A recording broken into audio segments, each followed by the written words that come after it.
Bismillahirrahmanirrahim. Alhamdulillahirabbil alamin. Wa bihi nasta'in ala umuri dunya waddin, wassalatu wassalamu ala asyrafil anbiya'i wal mursalin. Sayyidina wa maulana Muhammad salawatullahi wa salamuhu alaihi wa ala alihi wa sahbihi wa man tabi'ahum bi ihsanin ila yaumiddin. Subhanaka la ilma lana illa ma 'allamtana innaka antal alimul hakim. La haula wa la quwwata illa billahil aliyyil azim. Wa bishrah li sadri wa yassir li amri wa hlul 'uqdatam min lisani yafqahu qawli. Hormati Tuan Imam, Tuan Kuasa Surau Muhammadiyah, muslimin dan muslimat, hadirin dan hadirat, mudah-mudahan dirahmati dan diberkati Allah.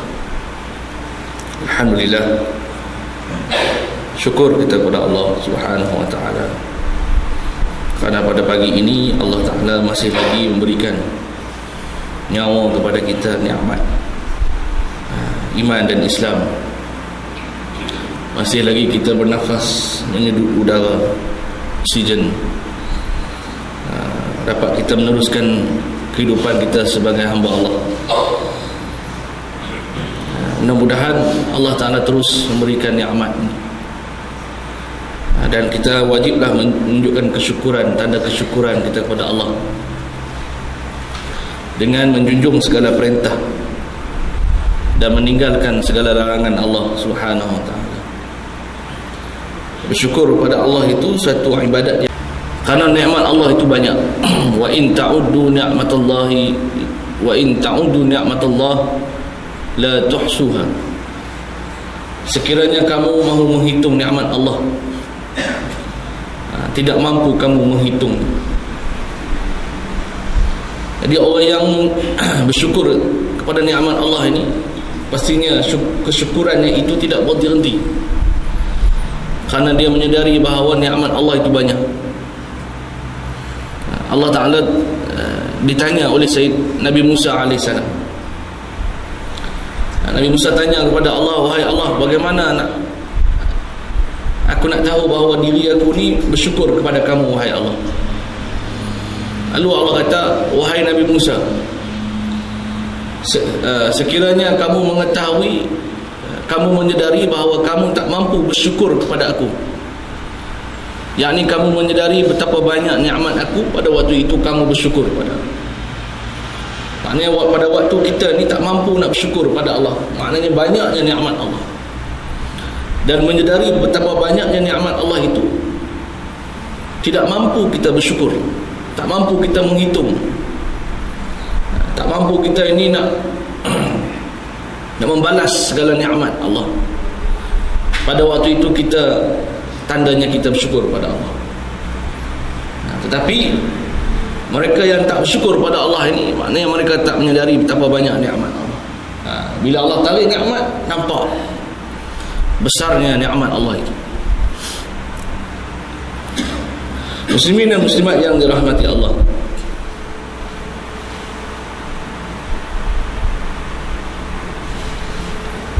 Allah Subhanahu wa ta'ala berfirman dalam surah An-Nahl, surah An-Nahl ayat 125.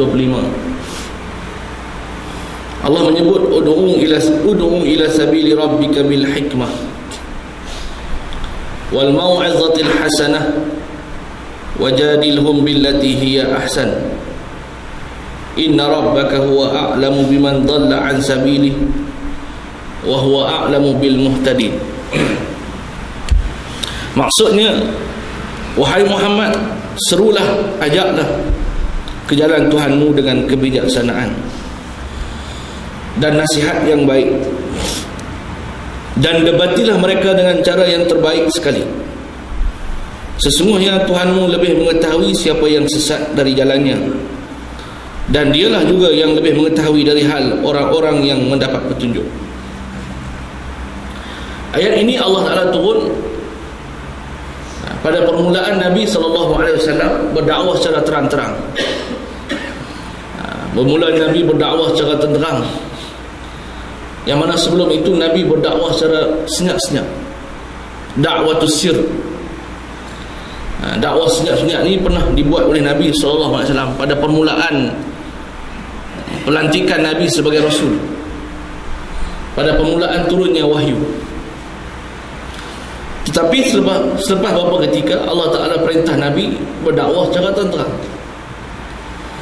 Maka Allah Ta'ala menyebut ud'u ila sabili rabbika bil hikmah wal mau'izatil hasanah wajadilhum billati hiya ahsan. Bila bermulanya Nabi berdakwah terang-terang ni, Allah kata ud'u ila sabili rabbika bil hikmah, serulah manusia itu ke jalan Tuhanmu dengan kebijaksanaan dan nasihat yang baik, dan debatilah mereka dengan cara yang paling baik. Jadi ayat ini bermula Allah Ta'ala perintah Nabi supaya Nabi memulakan langkah dakwah yang menzahirkan Islam itu terang-terang. Bermulanya ada kekuatan sikit, adanya pengikut, ada penyokong.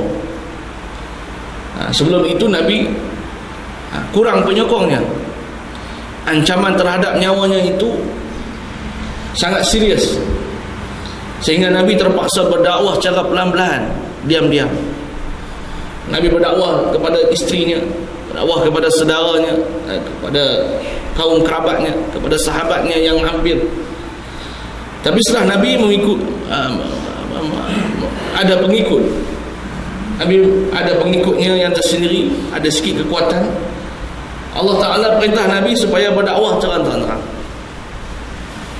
Maka Allah Ta'ala menyebut ud'u ila sabili rabbika bil hikmah, bermula dakwah itu dengan hikmah, wal mau'izatil hasanah wajadilhum billati hi ahsan.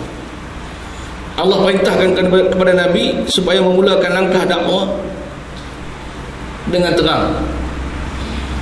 Walaupun ayat ini ditujukan kepada Nabi alaihi salatu wassalam, tapi pengajarannya itu khusus untuk kita semua. Al-ibrah bi umumi lafzi wala bi khususis sabab. Pengajaran daripada Al-Quran itu diambil dengan lafaz yang umum, bukan sebab turunnya ayat itu. Walaupun ayat itu ditujukan kepada Nabi SAW, walaupun ada sebahagian ayat ditujukan kepada kafir Quraisy Mekah, walaupun ada ayat ditujukan kepada Bani Israel, tapi umum lafaznya itu diambil pengajaran daripada umum untuk semua orang yang beriman. Jangan beranggapan bahawa ayat ini ditujukan kepada Nabi sahaja, maka kita tidak boleh meninggalkan apa yang Allah perintahkan walaupun ia ditujukan kepada Nabi SAW. Oleh sebab itulah, walaupun ayat ini ditujukan kepada Nabi, bermakna pengajarannya Allah tujukan kepada kita semua, iaitu mengajak manusia kepada Islam. Tidak ada perbuatan amalan yang paling disukai oleh Allah melainkan amalan yang mengajak manusia kepada Islam. Wa man ahsanu qawlan mimman da'a ila Allah wa 'amila salihan. Siapakah yang paling baik ucapan dan kata-katanya daripada ucapan yang menyeru manusia kepada Islam? Tidak ada yang lebih baik. Walaupun ayat ini ditujukan kepada baginda SAW, tapi sebenarnya ayat ini ditujukan kepada kita semua, mengajak manusia kepada Islam, mengajak manusia supaya bersama dengan Islam. Ini adalah tugas semua orang beriman, dan kita menyambung perjuangan Nabi SAW. Kita yang melakukan kerja mengajak, menyuruh manusia kepada Islam ini menyambung perjuangan Nabi SAW dan semua Nabi-Nabi. Tugas semua Nabi-Nabi, dan kita